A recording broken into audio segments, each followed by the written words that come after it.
ఇటీవల తెలంగాణ డీజీపీ ఎదుట లొంగిపోయిన Maoist అగ్రనేతలు secretariat చేరుకున్నారు. కాసేపట్లో వారు ముఖ్యమంత్రి రేవంత్ రెడ్డితో భేటీ కానున్నారు. పొలిటికల్ అజెండాతోనే సీఎంతో భేటీ అంటున్నారు మాజీ మావోయిస్ట్ అగ్రనేతలు.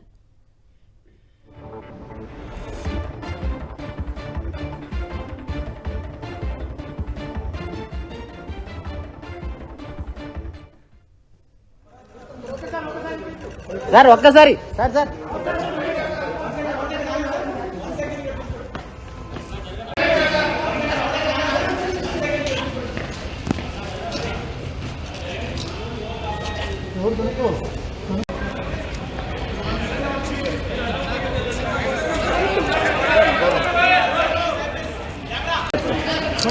పొలిటికల్ ఏజెండా మీటింగ్ సంబంధించి మాట్లాడుతున్నారు. అన్నా అన్నా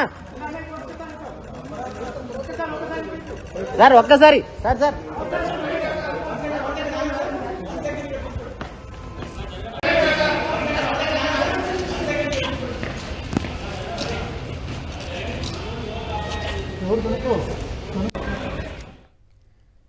చూస్తున్నాం మావోయిస్ట్ అగ్రనేతలు సెక్రటేరియట్ కి చేరుకున్న విజువల్స్ చూస్తున్నాం.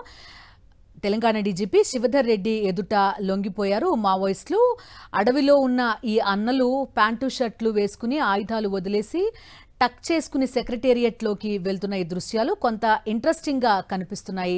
100% కాసేపట్లో వీరంతా ముఖ్యమంత్రి రేవంత్ రెడ్డితో భేటీ కానున్నట్టుగా తెలుస్తోంది. వెళ్లే ముందు వాళ్ళు మీడియాతో మాట్లాడడం కూడా కనిపించింది. సీఎంతో భేటీ పొలిటికల్ అజెండాతోనే ఉంటుంది అంటున్నారు మాజీ మావోయిస్ట్ అగ్రనేతలు. చూసాం ఆపరేషన్ కగార్లో భాగంగా పెద్ద ఎత్తున ఒక ఆపరేషన్ జరిగింది. పలువురు అగ్రనేతలంతా కూడా ఎన్కౌంటర్లలో చనిపోయారు. అదేవిధంగా చాలా మంది అగ్రనేతలు ఆయుధాలు వదిలేసి పోలీసుల ముందు లొంగిపోయారు. అటువంటి అగ్రనేతల్లో కొంతమందిని ప్రస్తుతం మనం చూస్తున్నాం.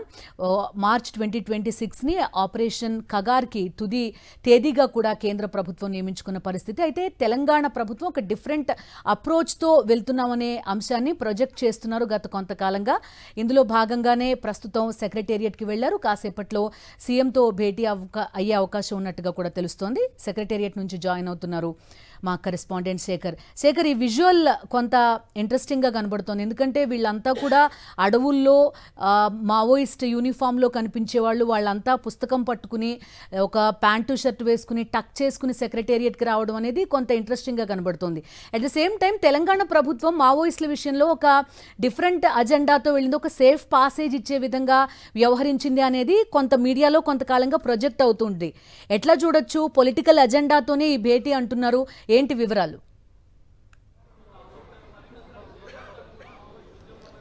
ఎస్ బిందు, మావోయిస్టు అగ్ర నేతలు మాజీ మావోయిస్టులని వీళ్ళను పిలవచ్చు. ఎందుకంటే రీసెంట్గానే వీళ్ళు లొంగిపోయిన వాళ్ళలో కీలకమైనటువంటి నాయకులు, మావోయిస్టు పార్టీకి అగ్ర నాయకులుగా వీళ్లకు పేరుంది. ఇందులో తిరుపతి దేవ్జీ, ఈయన పేరు మీద చాలా లేఖలు విన్నాము, చాలా ఘటనలు కూడా జరిగాయి అన్నటువంటి చర్చ రాజకీయ వర్గాల్లో ఉంది. అట్లాగే వార్తలు కూడా చాలా వరకు వచ్చాయి. ఈయన తర్వాత మళ్ళా రాజిరెడ్డి అలియాస్ సంగ్రామ్, ఈయన కూడా చాలా సంఘటనల్లో పేరొందినటువంటి అగ్రనాయకునిగా ఆయనకు పేరుంది. చొక్కారావు అట్లాగే నరసింహారెడ్డి, వీళ్ళు కూడా అగ్రనాయకుల్లో ఒకరున్నారు. వీళ్ళ నలుగురితో పాటు రీసెంట్ గా తెలంగాణ రాష్ట్రానికి సంబంధించినటువంటి లొంగిపోయినటువంటి మావోయిస్టు నాయకులు 2-3 ఈ భేటీకి వచ్చారు.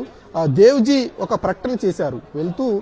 లోపలికి వెళ్తున్నటువంటి సందర్భంలో ఒక ప్రకటన చేశారు. మీరు ముఖ్యమంత్రితో ఎందుకు భేటీ అవుతున్నారు అన్నటువంటి క్వశ్చన్ చేసినప్పుడు ఆయన పొలిటికల్ ఎజెండాతో భేటీ అవుతున్నాము, పొలిటికల్ అంశం మీద చర్చించడానికి మేము భేటీ అవుతున్నాము అని ఆయన ఒక ప్రకటన చేశారు. దీని వెనుక చాలా అర్థం ఉందని చెప్పుకోవచ్చు. ఎందుకంటే రీసెంట్ గా ఆయన లొంగిపోయినటువంటి సందర్భంలో మాట్లాడుతూ మేము ఇక్కడితో ఆగలేదు, మా ఉద్యమం కొత్త రూపం దాల్చుకుంది, ప్రజలకు ఏ రకంగానైనా సేవ చేయడానికే మేము ఉన్నాము, ఇన్ని రోజులు అరణ్యంలో చేశాము, ఇప్పుడు ప్రజల్లో ఉండి చేస్తాము, పొలిటికల్ నిర్ణయం కూడా తీసుకుంటాము, పొలిటికల్ గా మేము ముందుకు వెళ్తాము, ఆ రకంగా ప్రజలకు సేవ చేస్తాము అన్నటువంటి అంశాన్ని ఆయన ప్రకటన చేశారు. కానీ ఇంత త్వరగా ఉంటుంది అన్నటువంటిది ఎవరు ఊహించలేదు. ఇప్పుడు ముఖ్యమంత్రితో మరి కాసేపట్లో భేటీ అవన్నారు. పొలిటికల్ ఎజెండా అర్థం ఏంటి, ఎలాంటి నిర్ణయం తీసుకోబోతున్నారు, ఎలాంటి అంశాలు చర్చించబోతున్నారు అన్నది చూడాల్సి ఉంటుంది. ఎందుకంటే ఎందుకంటే తెలంగాణ రాష్ట్రంలో కాంగ్రెస్ ప్రభుత్వం మొదటి నుంచి కూడా కొంత మావోయిస్టు పార్టీకి సంబంధించినటువంటి విషయంలో ఎన్కౌంటర్స్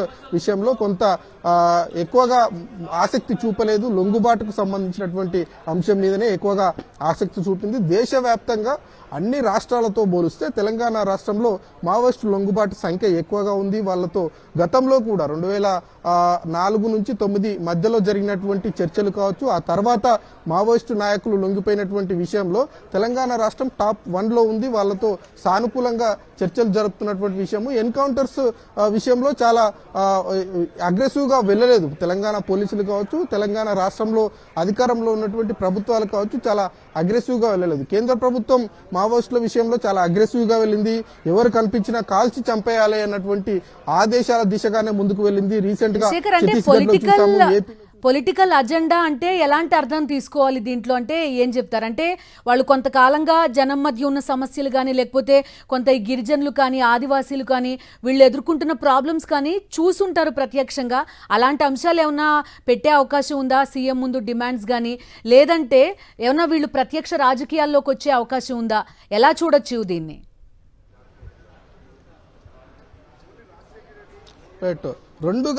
రెండు అంశాలు చాలా కీలకంగా ఉంటాయి. అందులో మీరు చెప్పినవి ఒకటి ప్రజల సమస్యలు ఒకటి అయితే, రెండవది వీళ్లకు పొలిటికల్ కెరీర్ కు సంబంధించినటువంటి విషయం మీద కూడా చర్చ జరిగేటువంటి అవకాశాలు ఖచ్చితంగా ఉంటాయి. ఎందుకంటే వీళ్ళు అగ్రనాయకులుగా ఆ పార్టీలో ఉన్నటువంటి నేపథ్యము, దాని తర్వాత ఇప్పుడు బయటకు వచ్చిన జనజీవన సమితిలో కలిసిన ప్రజలకు సేవ చేయాలన్నటువంటి ఆలోచనలో ఉన్నారు. కాబట్టి వీళ్ళు కూడా పొలిటికల్ డిసిషన్ తీసుకోబోతున్నారు అన్నటువంటి అంశాన్ని, సంకేతాలను ఇప్పటికే ఇచ్చారు. ఇవి కేవలం వీళ్లే కాకుండా ఇప్పటి వరకు లొంగిపోయినటువంటి మావోయిస్టు అగ్రనాయకులంతా కూడా మేము పొలిటికల్ గా ముందుకు వెళ్తాము, పొలిటికల్ గా కెరీర్ స్టార్ట్ చేస్తాము, పొలిటికల్ గా కెరీర్ స్టార్ట్ చేసి ప్రజల నుంచి మళ్ళీ సేవలు అందిస్తాము అన్నటువంటి అంశాలను చాలా స్పష్టంగా చెప్తున్నటువంటి అంశం ఉంది. కాబట్టి లొంగిపోయినటువంటి నాయకులందరికీ ఏదైనా చర్చ జరిగేటువంటి అవకాశం ఉంటుందా? ఆయా రాష్ట్రాలలో రాష్ట్రాల వారీగా వీళ్ళంతా పొలిటికల్ పార్టీల్లో చేరుతారా? పొలిటికల్ కొత్త పార్టీలు ఏమైనా పెడతారా? లేదంటే సిపిఐ పార్టీలు కొంత అనుబంధ సంఘాలుగా, అనుబంధ పార్టీలుగా ఉంటాయి కాబట్టి అక్కడి నుంచే వీళ్ళ రాజకీయ ప్రస్థానం స్టార్ట్ చేస్తారా అన్నది చూడాల్సి ఉంటుంది. అట్ ది సేమ్ టైం ప్రజలకు సంబంధించినటువంటి విషయంలో వాళ్ళకున్నటువంటి సమస్యలు, వీళ్ళ దృష్టిలో ఉన్నటువంటి సమస్యలు ఏవైతే ఉన్నాయో వాటన్నిటిని ముఖ్యమంత్రి దృష్టికి తీసుకెళ్లేటువంటి అవకాశాలు ఉంటాయి, ముఖ్యమంత్రికి వివరించేటువంటి అవకాశాలు ఉంటాయి. ఇన్ని రోజులు వీళ్ళు పోరాటం చేసినటువంటి సందర్భాన్ని ఏ రకంగా ఉంది, ఏ రకంగా దేనికోసం పోరాటం చేశామన్నటువంటి వివరాలన్నింటి కూడా ముఖ్యమంత్రికి వివరించేటువంటి అవకాశాలు అయితే ఖచ్చితంగా కనిపిస్తా ఉన్నాయి. ఇప్పుడు దేవ్జీ చేసినటువంటి కామెంట్ దానార్థంగానే కనిపిస్తా ఉంది. అటు ప్రజలు అట్లాగే పొలిటికల్ కి సంబంధించినటువంటి రెండు అంశాలను కూడా క్రోడీకరించి చర్చ జరిగేటువంటి పరిస్థితి అయితే కనిపిస్తా ఉంది. ఓకే శేఖర్, సో చూడాలి ఇది భేటీ తర్వాత ఏమన్నా వివరాలు బయటకు వస్తారేమో. మొత్తానికి సెక్రటేరియట్ కి మాత్రం ఈ మాజీ మావోయిస్ట్ అగ్రనేతలంతా ఒక ఫార్మల్ డ్రెస్ లో వెళ్లడం, ఈ మీటింగ్ ప్రాధాన్యత అయితే కొంతవరకు కనిపిస్తోంది. థ్యాంక్ యూ శేఖర్, లైవ్ లో జాయిన్ అయినందుకు.